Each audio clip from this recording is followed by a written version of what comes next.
ഒരുപാട് നാളിന് ശേഷമാണ് കേട്ടോ ഞാൻ വീഡിയോ ആയിട്ട് വന്നിരിക്കുന്നത്. ഇതിപ്പം വിഷു വ്ളോഗാണ്. ഞങ്ങൾ വിഷുവിനുള്ള പർച്ചേസൊക്കെ കഴിഞ്ഞ് തിരിച്ച് വീട്ടിലേക്ക് വരുന്ന വഴിയാണ് കേട്ടോ. വരുന്ന വഴി ഒരു കാപ്പിയൊക്കെ കുടിച്ച് ഞങ്ങൾ പയ്യെ റിലാക്സ്ഡായിട്ട് വീട്ടിലെ തിരുക്കൂലിയൊക്കെ കഴിഞ്ഞ് ഞങ്ങൾ പയ്യെ കണി ഒരുക്കുന്നതിന് വേണ്ടിയിട്ടുള്ള പ്രിപ്പറേഷൻസ് സ്റ്റാർട്ട് ചെയ്തു. ഇവിടെ മുല്ലപ്പൂ ഒന്നും കിട്ടാനുണ്ടായിരുന്നില്ല. അതുകൊണ്ട് ഉള്ള പൂക്കൾ, തുളസിപ്പൂവോ ചിത്തിപ്പൂവോ അതൊക്കെ വെച്ചിട്ട് മാലയൊക്കെ കിട്ടിയിട്ടാണ് ഞങ്ങൾ കണി ഒരുക്കിയിട്ടുള്ളത്.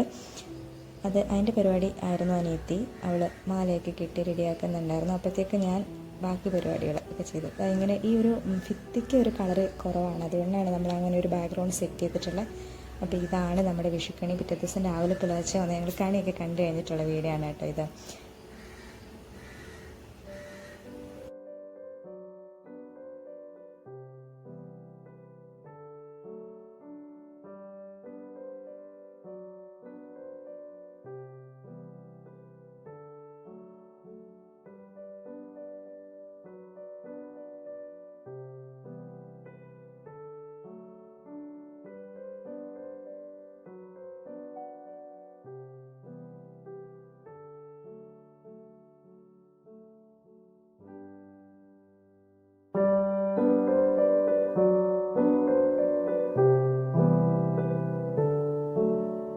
വിഷുവിന് ഞാനും ചാരും കാശിക്കുട്ടനും മാത്രമേ വീട്ടിലുണ്ടായിരുന്നുള്ളൂ.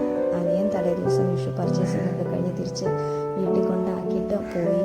നമ്മൾ ഫ്രീ അല്ലായിരുന്നു വിഷുവിന്. അതുകൊണ്ട് ഞങ്ങൾ മാത്രമേ ഉണ്ടായിരുന്നുള്ളൊരു വിഷു ആയിരുന്നു. എങ്കിലും നമ്മൾ ഒട്ടും കുറവ് വരുത്താതെ തന്നെ ആഘോഷിച്ചു എന്നാണ് നമ്മുടെ വിശ്വാസം. കാശിക്കുട്ടന് കൈനീട്ടം കൊടുത്തത് വളരെ വൈകിട്ടോ. കാരണം രാവിലെ എഴുന്നേറ്റപ്പോഴത്തേക്കുമായി വെളുപ്പിന് എണീറ്റ് കൂടി കാണാൻ 4:45 ആയപ്പോൾ എണീറ്റ് വന്നു. പക്ഷേ അത് കഴിഞ്ഞിട്ട് കുറച്ച് നേരത്തേക്ക് ഭയങ്കര ബഹളമായിരുന്നു. കണ്ണു കണ്ട് കുറച്ച് നേരം കഴിഞ്ഞപ്പോൾ നമ്മൾ ഇന്നും കറിയാണ്. അത് നേരത്തെ എനിക്ക് വന്നതിൻ്റെ ആണോ എന്നറിയില്ല. എന്തായാലും കുറേ നേരത്തേക്ക് ഭയങ്കര വഴക്കായി. പിന്നെ അതെങ്കിൽ രാവിലെ എണീറ്റ് ഒരു ചായ കുടിച്ച് കുറച്ച് ചിപ്സൊക്കെ കഴിച്ച് കഴിഞ്ഞിട്ട് വീണ്ടും പോയി കിടന്നുറങ്ങി.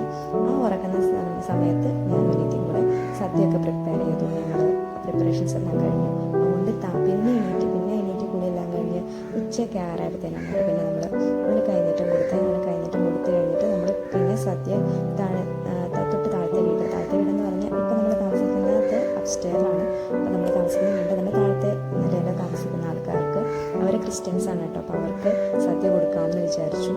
അത് വേറെ ഒന്നുമല്ല, എല്ലാ ഈസ്റ്റർ, ക്രിസ്മസ് പോലുള്ള അവസരങ്ങളിൽ അവരാണ് നമുക്ക് ഫുഡ് തരാം. അതുപോലെ ഓണം, വിഷു കാര്യങ്ങളിൽ നമ്മൾ അവർക്കും കൊടുക്കും. അതൊരു സന്തോഷമാണല്ലോ.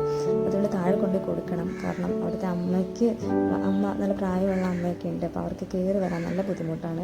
അതുകൊണ്ട് നമ്മൾ താഴെ കൊണ്ട് കൊടുക്കും. അപ്പോൾ അവർക്ക് ഫുഡ് കൊണ്ട് കൊടുത്തതിന് ശേഷം വേണം നമുക്ക് കഴിക്കാൻ. അപ്പോൾ അവർക്ക് കൊണ്ട് കൊടുത്ത് ഞങ്ങൾ ഫുഡൊക്കെ കഴിച്ച് അങ്ങനെ നമ്മുടെ ഇത്തവണത്തെ വിഷു സദ്യ നമ്മൾ ആസ്വദിച്ചുകൊണ്ടിരിക്കുകയാണ്.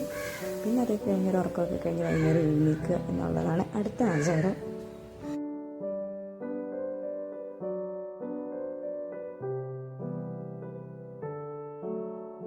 ഇത് ഉറുമ്പിന് കൊടുക്കുക എന്ന് പറഞ്ഞൊരു ചടങ്ങാണ് കേട്ടോ. എല്ലാ വിശേഷ ദിവസങ്ങളിലും വൈകുന്നേരം ചെയ്യാറുള്ളൊരു കാര്യമാണ്. കുഞ്ഞുനാളിലെ അമ്മ പറഞ്ഞു തന്ന് ഒരുപാട് ഇഷ്ടത്തോടു കൂടി ചെയ്തിരുന്ന ഒരു കാര്യമാണ് ഇത്.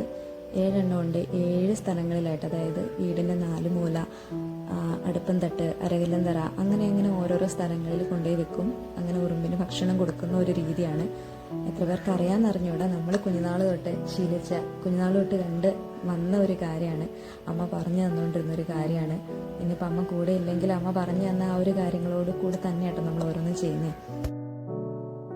അപ്പോൾ ഇത്രയേ ഉള്ളൂ ഈ ഒരു വീഡിയോ. എല്ലാവർക്കും ഈ ഒരു വീഡിയോ ഇഷ്ടപ്പെട്ടു എന്ന് വിശ്വസിക്കുകയാണ്. അതുപോലെ തന്നെ ഒരിക്കൽ കൂടി എല്ലാവർക്കും ഹൃദയം നിറഞ്ഞ വിഷുവാശംസകൾ. നല്ലൊരു വിഷുക്കാലം കൂടി ആവട്ടെ എന്ന് ആശംസിക്കുന്നു. വീണ്ടും കാണാം. അതുവരെ നന്ദി, നമസ്കാരം.